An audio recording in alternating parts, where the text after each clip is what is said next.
Aloha! This is Charles from Aloha Dungeon Crawl, and I'm just going to show you guys how to make some quick shingles.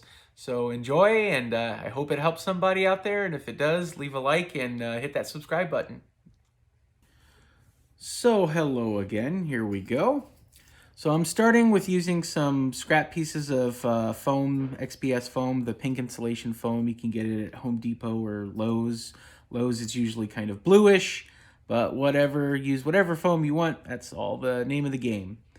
So you want to start by taking a hot wire cutter, preferably one with the prongs. Let's see if I can get a little bit better there. It has some prongs sticking up from up top. And then you just want to turn it on. If you have a heat-controlled one, that's a little better. And you want to use the little tippy top there with the little hooks. And you just want to make some straight up and down designs here on the side. Now what this is doing is this is going to put an unevenness on the bottom of your tiles to give them their own, how, tiles have that wavy kind of pattern at the bottom of it. So this is just kind of giving them that wavy pattern down at the bottom.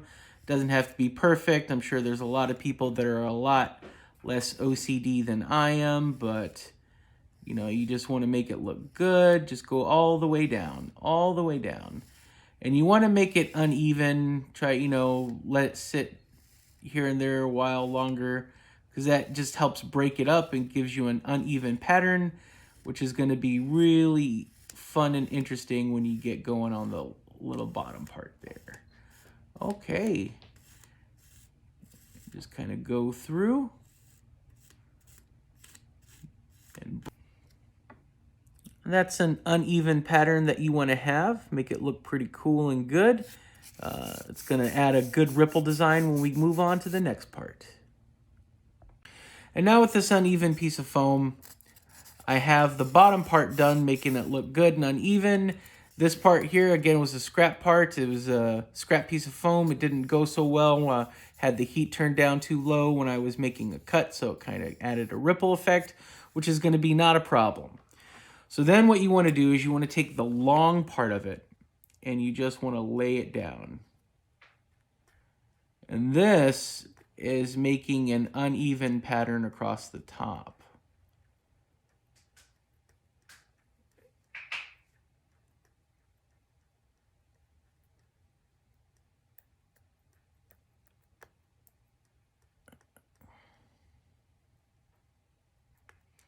You want to have that uneven pattern across the top there. Perfect. All right. Shabam.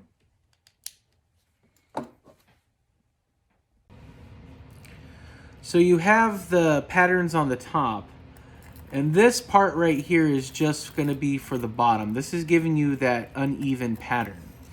This area here is going to be the surface part that you see.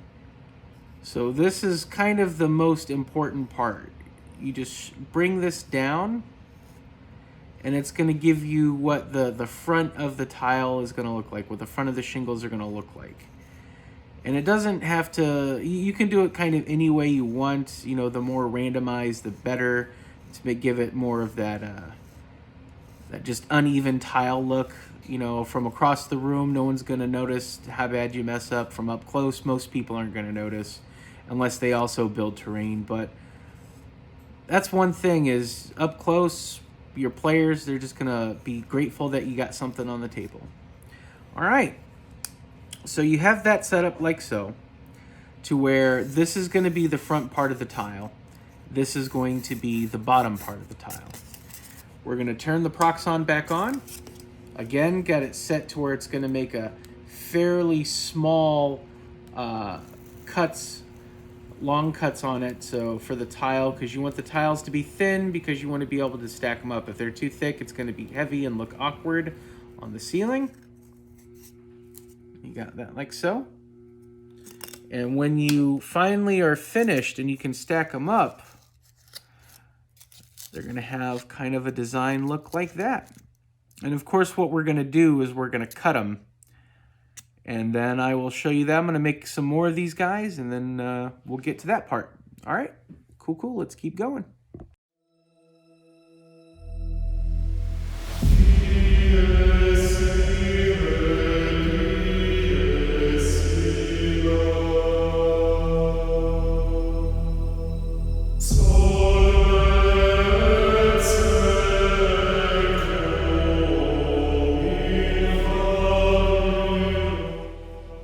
And now what you do is you get yourself a nice little container. Get yourself all of your little shingles that you've parsed out so far. Get yourself a blade, and you just start cutting them down to the size that you want them to be. Make sure to give it a little bit of variation. That way each is a little bit different size. And you can just go through and just cut them however you want. And this is just gonna get it to where you just, have fun with it. It's gonna make it cool and awesome.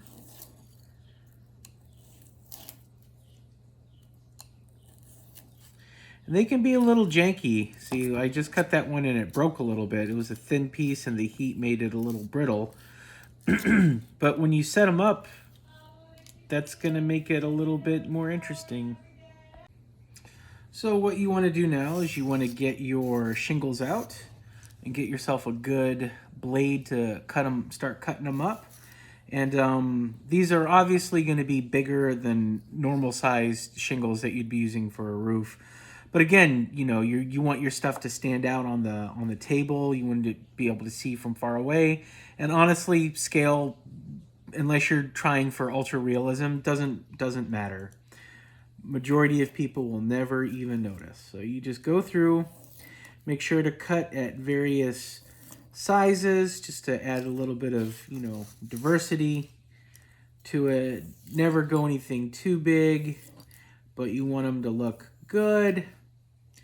You might need to go over some of them once or twice, depending on how sharp your blade is. I sadly have not sharpened this blade in a while, so it's not great for cutting, but gets the job done. And if it tatters the side of it a little bit, that just adds some more character to this house that we're going to be building. So yep, and then you just repeat that until you're done, and I'll show you what it all looks like when it's done. So I have found that if you make a whole bunch of them at one time and just keep them for storage, then you'll never not have enough when you need it. And it's always good to have too many than not enough. And always, set it up for your next project as well after the one that you're currently working on. If you were to spend maybe an hour doing this, you could probably get a couple hundred of these shingles pretty easily. So, all right. So I hope that works out for you. I hope that works. Hope you learned something. And leave a comment. Just let us know what you think, and let us know if this is something you want to do. All right. Mahalo. Appreciate you much. And keep your immersion to the table. Bring your immersion to the table. We'll go with that one. Bring your immersion to the table. That's good stuff. All right.